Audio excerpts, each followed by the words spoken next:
For nearly a decade, Little House on the Prairie was one of the most beloved television shows in America. Set in the 1800s but made in the 1970s, it told the story of the Ingalls family, their struggles, their faith, and their love for one another as they tried to build a life on the frontier. It wasn't just a show, it was a cultural touchstone. Families gathered every week to watch Michael Landon's Charles Ingalls face hardship with courage and compassion. It was a simpler time, a time when TV reflected hope, morality, and family values.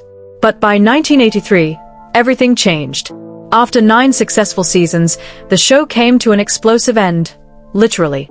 And for millions of fans who had grown up watching the Ingalls family, the infamous scene that ended Little House on the Prairie for good was more than shocking, it was heartbreaking. So what really happened? Why did one of the most wholesome shows in television history end with destruction, chaos, and tears? Let's go back to where it all began. When Little House on the Prairie premiered in 1974 on NBC, it wasn't expected to become a global hit. Adapted from Laura Ingalls Wilder's beloved books, the series was originally a modest family drama. But under the direction and creative control of Michael Landon, who also starred as Charles Ingalls, it became something more, a show about the human spirit. Each episode carried a moral message: love, forgiveness, sacrifice. It showed the strength of family and faith during some of the hardest times in American history. Michael Landon poured his heart into the series. He wasn't just the star, he wrote, directed, and produced many episodes. He cared deeply about what the show represented: kindness, integrity, and perseverance. But behind the scenes, there were challenges. By the early '80s, Little House on the Prairie had already been on air for 8 years, an impressive run for any drama series. However, NBC began to see ratings decline. The television landscape was changing fast. New, edgier shows were pulling younger audiences away. And despite its loyal fan base, Little House was starting to feel like a relic of a different era. Michael Landon, too, was feeling the strain. He had grown tired of network interference and wanted to end the series on his own terms, rather than see it fade away slowly. But when NBC approached him to continue the show in a slightly new direction, under the name Little House, A New Beginning, he reluctantly agreed. The new version focused more on Laura, Melissa Gilbert, and her husband Almanzo Wilder, with less emphasis on Charles and Caroline Ingalls. Landon moved to a behind-the-scenes role as producer and writer, though he occasionally appeared. Unfortunately, the magic wasn't the same. Viewers could feel it. The warmth, the intimacy, the sense of family that had defined the original series was fading. And by 1983, Michael Landon decided once and for all, it was time to end it. But the question remained: how should it end? Most long-running shows go out quietly, a final dinner scene, a farewell, maybe a montage of memories. But Michael Landon had a different idea. If Little House on the Prairie was going to end, it wouldn't simply fade away. It would go out with a bang. One that symbolized both the end of Walnut Grove and the passing of an era. That's how the final TV movie, Little House, The Last Farewell, was born. In the movie, the residents of Walnut Grove learn that the town they've built with their own hands no longer belongs to them. A land baron named Nathan Lasseter shows up claiming legal ownership of the entire area. He plans to strip it for profit and erase everything the townspeople had created. It was a devastating blow to the people of Walnut Grove, and to the audience watching. Throughout the series, the town had been a symbol of hope, community, and perseverance. It represented the good in humanity, people helping one another, sharing what little they had, and surviving together through tragedy. But now, that symbol was being taken from them. And in one of the most shocking moments in television history, the townspeople decide that if they can't keep Walnut Grove, no one will. Under Charles Ingalls' leadership, they gather their dynamite, light the fuses, and blow up their own town. One by one, the familiar landmarks of Walnut Grove, the church, the schoolhouse, the stores, are reduced to rubble. As the explosions thunder across the prairie, the characters we had come to love for nearly a decade stand in silence, tears streaming down their faces. It wasn't just the fictional town being destroyed, it was the heart of the show. And for fans watching in 1984, it felt personal. After 9 years of building emotional connections, after countless episodes of hardship and triumph, watching the town vanish in smoke was painful. It was the end of childhood for many, the end of comfort television, the end of Little House on the Prairie. Many viewers couldn't believe what they were seeing. Why destroy something so beautiful? Why couldn't the show end peacefully, with the town continuing on? Michael Landon had an answer for that. In interviews years later, he explained that he wanted to end the show in a way that made sense symbolically. Walnut Grove wasn't just a set, it represented something much deeper: the spirit of the people who built it. By having them destroy their own town, he believed it showed their strength and independence. They wouldn't let anyone take away what they stood for. Still, it was a shocking creative choice, and one that made history. Behind the scenes, the decision to literally blow up Walnut Grove wasn't just symbolic. It was also practical. The show's famous set, built at Big Sky Ranch in Simi Valley, California, had become expensive to maintain. Once the series ended, NBC planned to use the land for other productions. So rather than let it rot or be dismantled quietly, Michael Landon decided to film its destruction as part of the story. The explosions were real. Every building on set was destroyed, except for the church, which Landon insisted remained standing as a symbol of hope. It was one of the most ambitious endings in television history, powerful, heartbreaking, and unforgettable. When the last farewell aired on February 6, 1984, millions tuned in. Some cried. Some were angry. But no one could look away.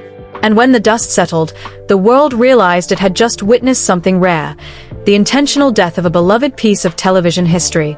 The infamous scene that took Little House on the Prairie off the air for good wasn't just an explosion, it was an ending filled with meaning. It marked the close of a story that had taught millions about love, loss, and perseverance. It was Michael Landon's final gift to the audience, a reminder that even when everything falls apart, the human spirit endures. But what happened next was something even Landon couldn't have predicted. After the show ended, the cast scattered in different directions. Some found new success, while others struggled to move on from the roles that had defined their lives. And Michael Landon himself, the man who gave life to Charles Ingalls and guided the show with such passion, would face his own heartbreaking fate just a few years later. When Little House on the Prairie officially ended in 1983, it wasn't just the end of a TV show. It was the end of an era that had defined family entertainment for nearly a decade. The show's emotional final chapter, The Last Farewell, where the residents of Walnut Grove blew up their beloved town rather than let it fall into the hands of a greedy land baron, shocked millions of viewers.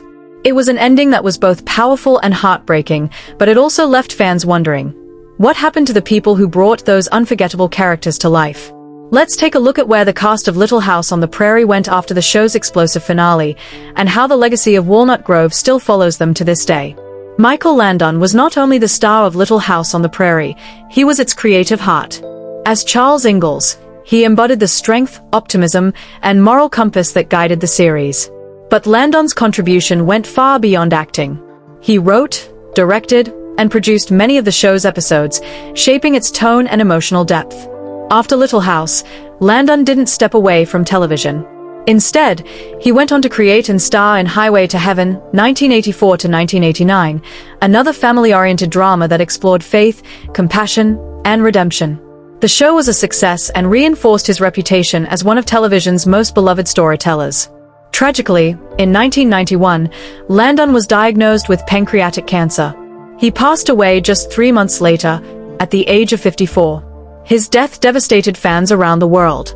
But his legacy has lived on, not just through reruns of Little House and Highway to Heaven, but in the way his work continues to inspire viewers decades later. His daughter, Jennifer Landon, followed in his footsteps and became an actress, appearing in shows like Yellowstone and As the World Turns. Michael Landon will always be remembered as the soul of Little House on the Prairie, a man who told stories that touched the human heart.